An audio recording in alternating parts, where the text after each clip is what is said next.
Nú skal ég segja ykkur sögu. Einu sinni var stór drengur. Drengurinn var stór, en vandamálið var að hann var stór. Eitt skipti var drengurinn að labba úti. Þá kom ég og drap drenginn. Drengurinn var einungis 5 ára, mér fannst það fyndið. Þess vegna hló ég þegar ég gerði það.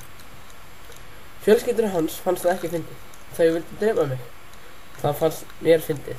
En boðskapurinn í þessari sögu er það að við öll að vera góðir hvort annað. Og gefa þeim gjafir og hrósa þeim á hverjum degi. Nei, bara djók, en núna æfintýri mig.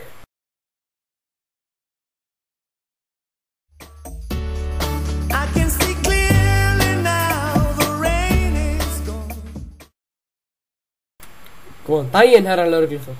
Góðan daginn, Björn. Búinn að drepa eitthvað lélega?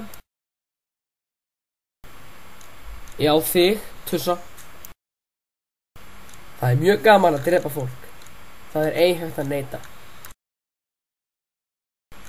Nei, Björn, þú hefur græns heilmikið sem leikskóla. Mikasa, sukasa.